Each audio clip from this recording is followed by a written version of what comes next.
The Tithe by Command versus Giving under Christ. A Full Revelation. Section 1. Introduction. The Mandate to Contend. This Bible study is presented in a structured story format to engage the heart and clearly show what actually happened in Scripture, how the Mosaic system functioned, how it was fulfilled, and what changed. It examines the tithe by command under the law and compares it with giving under Christ. We are here to fulfill the mandate found in Jude chapter 1 verse 3. Beloved, when I gave all diligence to write unto you of the common salvation, it was needful for me to write unto you and exhort you that ye should earnestly contend for the faith which was once delivered unto the saints. To contend for the faith is not to create something new, but to remove what has been layered over what was originally given. It is to help the pastor and the saints be careful how they hear and see Scripture being used across the pulpit. Not every Scripture operates at the same level of application. Many of the pro-commandment tithing Scriptures are presented in a way that makes it sound like giving is primarily an individual obligation, applied separately to each person. But that is not the full picture, and it can redirect the understanding away from how Scripture actually operates within the body, where supply moves through the members and not through a centralized control. Much of the confusion comes from interpretations that are not fully grounded in the whole of Scripture. Even among trained theologians, one of the most foundational issues in understanding the New Testament is often overlooked. Without this, many passages do not fully align. This is not a study against giving. However, this subject often triggers immediate resistance. Many attempts to address the question of the commanded tithe go in several directions. Some assume that questioning it comes from a lack of willingness to give or obey Scripture. Others move into the opposite extreme and undermine the act of giving altogether. Both approaches move away from what Scripture actually defines. The goal is to remove assumptions and return to a clear, scriptural understanding of what was commanded, what changed, and what now governs giving under Christ. Section 2. The commanded portion under the law. A man was raised under a system where certain things were not left to choice. When the harvest came in, it was measured, not to decide what he would give, but to determine what was required. A tenth was separated, not because he chose it, but because it was commanded. He did not decide it, he did not alter it, he did not reason to change it. The command settled it. And those who received it did so by command. Hebrews chapter 7 verse 5. And verily, they that are of the sons of Levi, who receive the office of the priesthood, have a commandment to take tithes of the people according to the law. Section 2. The commanded portion under the law. A man was raised under a system where certain things were not left to choice. When the harvest came in, it was measured, not to decide what he would give, but to determine what was required. A tenth was separated, not because he chose it, but because it was commanded. He did not decide it, he did not alter it, he did not reason to change it. The command settled it. And those who received it did so by command. Hebrews chapter 7 verse 5. And verily, they that are of the sons of Levi, who receive the office of the priesthood, have a commandment to take tithes of the people according to the law. This was the structure. The tithe was not just a portion, it was a commanded portion. It was defined, enforced, and tied directly to the priesthood. It belonged to the law and a specific system. It was the command method of funding the priesthood. Section 3. The change that could not be partial. But time passed, and the system did not adjust. It changed. Not partially, not gradually, not selectively. It changed. Hebrews chapter 7 verse 12. For the priesthood being changed, there is made of necessity a change also of the law. Hebrews chapter 7 verse 17. Thou art a priest forever, after the order of Melchizedek. The priesthood defined the system. The command was not independent of the priesthood. When the priesthood changed, the command tied to it could not remain intact. You cannot carry forward the command and remove the structure it belonged to. Section 4. Before the law is not the law. He then considered what had taken place before the law was given. Genesis chapter 14, verse 20. And he gave him tithes of all. Genesis chapter 28, verse 22. And of all that thou shalt give me, I will surely give the tenth unto thee. These instances existed, but they were not commanded. They were not enforced, structured, or tied to a priesthood system. They were not part of the law. This distinction matters. What appeared before the law does not define the command that later came through the law. Section 5. The law is indivisible. James chapter 2, verse 10. For whosoever shall keep the whole law and yet offend in one point, he is guilty of all. The law does not operate in parts. If one command is held as binding, the whole system stands with it. Galatians chapter 3, verses 24 and 25. Wherefore, the law was our schoolmaster to bring us unto Christ. But after that faith is come, we are no longer under a schoolmaster. Galatians chapter 3, verse 13. Christ hath redeemed us from the curse of the law. Acts chapter 15, verse 10 calls it a yoke which neither our fathers nor we were able to bear. The law was a complete system that exposed the weakness of man. Section 6. The warning against rebuilding. Galatians chapter 2, verse 18. For if I build again the things which I destroyed, I make myself a transgressor. If the commanded structure is brought forward again, it is no longer fulfillment, it is reconstruction. And reconstruction does not stop at one command, it pulls on the entire system. Section 7. Fulfillment, not destruction. Matthew chapter 5, verse 17. I am not come to destroy, but to fulfill. What was commanded was not erased, it was fulfilled. That means it must now be understood through Christ, not reinstated as law. Section 8. Giving under Christ. 2 Corinthians chapter 9, verse 7. Every man according as he purposeth in his heart, not grudgingly or of necessity. Before it was of necessity. Now it is not. This refers specifically to the tithe as it functioned under command within the law, where the portion was required, defined, and enforced. 2 Corinthians chapter 9, verse 6.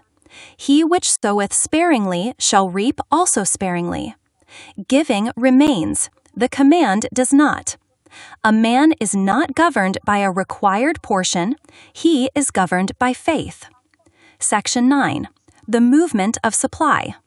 Acts chapter 2, verses 44 and 45. Parted them to all men as every man had need. Acts chapter 4, verses 34. Neither was there any among them that lacked, and distribution was made unto every man according as he had need. This describes movement, not collection only. Supply moving between members. 2 Corinthians chapter 8, verse 14 says, that now at this time your abundance may be a supply for their want.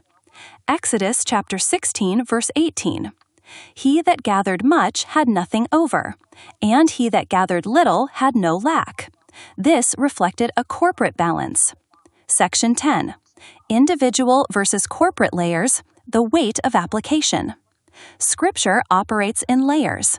Confusion begins when Scripture is treated as though every passage applies independently to each individual. But there is a weight to its application. Some Scriptures carry a high percentage of corporate meaning and only a small individual implication. Others are primarily individual, while still reflecting the condition of the body. For example, when it is written, Beloved, I wish above all things that thou mayest prosper and be in health. 3 John chapter 1, verse 2. This is clearly directed toward an individual. On the other hand, Bring ye all the tithes into the storehouse, that there may be meat in mine house. Malachi chapter 3, verse 10, is directed toward the people as a whole.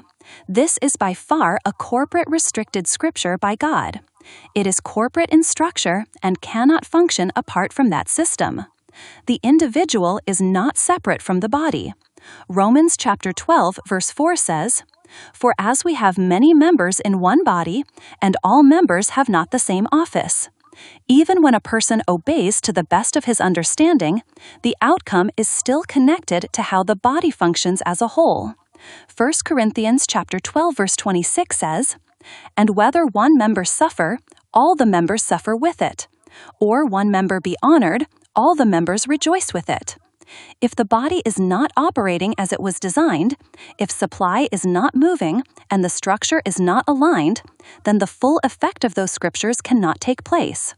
We see this in Jeremiah, who remained faithful, yet suffered with the condition of the people. Daniel was carried into captivity with the people, yet remained faithful. A person may be faithful and yet still be affected by the condition of the body he is part of. Section 11. Structural misalignment and monstrous doctrines. When supply is redirected into a centralized system, the body cannot function according to its full biblical design. Some outcomes appear, others do not, because the structure does not match the design. You cannot have the storehouse of Malachi without the Levitical priesthood of Numbers. As already established, the layering of law-based tithing into the new covenant went off course, and it did not remain contained. Once that structure was introduced, it required support, adjustment, and justification. Over time, even over decades, it began to develop further, producing additional monstrous doctrines that were built on top of that same misaligned foundation, not holding the head. Colossians chapter 2, verse 19. Section 12. The chess moves of the mystery of iniquity. Now look closely. This is where the chess moves begin, from the mystery of iniquity. 2 Thessalonians chapter 2, verse 7. The mystery of iniquity doth already work. It does not begin as corruption. It develops. It begins as something that appears righteous, built on methods that seem supported by Scripture. But over time, a system is formed, and that system begins to move in the wrong direction. 2 Peter chapter 2, verse 3 says they will, with feigned words, make merchandise of you. 1 Timothy chapter 6, verse 5 describes those destitute of the truth, supposing that gain is godliness. What began as a misapplied structure grows into systems of control. It created a framework that allowed other doctrines to form, doctrines that can be even further removed from the scriptural pattern than the original issue itself. One adjustment leads to another, and what started as something that appeared acceptable becomes a compounded system that continues to move further away from the truth while still appearing structured and justified. Section 13. Real-world application, the deceptive asset shift. A minister begins with provision. He may live in a house provided through the church, justified as a benefit or rental under the command-based giving structure. Over time, the allowances are changed to become consistent not with Scripture, but with personal financial gain. By pulling the law forward because it meets final financial blessings, the arrangement shifts from a ministerial benefit into personal ownership and asset accumulation. The minister moves from being a servant of the supply to the owner of the storehouse, building personal assets on a foundation intended for corporate distribution. This is not the New Testament pattern. It is the result of a misaligned foundation. Section 14. The wolves from within, the hunting pack. Acts chapter 20, verses 29 and 30. For I know this, that after my departing shall grievous wolves enter in among you. Also of your own selves shall men arise, speaking perverse things, to draw away disciples after them. They do not enter from the outside alone. The falling away, 2 Thessalonians chapter 2, verse 3, happens over time as structure replaces function and control replaces living supply. The wolves do not always appear as wolves at first. They align themselves. And understand this, wolves hunt in packs. This is not always an isolated individual. There will come, and already are, men among us who will not depart from false teachings. Not only will they hold to them, but they will teach others within our own circles, within our own peer groups. They have already formed divisions behind closed doors. They position themselves in ways that keep the flock from seeing clearly, from hearing fully, and from understanding what is truly happening. This was warned in Matthew chapter 7, verse 15. Remember, the love of money is the root of all evil. 1 Timothy chapter 6, verse 10. Section 15, final statement. The law served its purpose. Christ fulfilled. The system changed. Giving remains. The command does not. The health of the body matters. It is therefore important to be within a body where sound doctrine is present, so that Scripture can be acted upon accurately, both for the salvation of our own souls and for the benefit of others. We return to what is written. We do not rebuild what was fulfilled. We contend for the original and precise faith once delivered to the saints.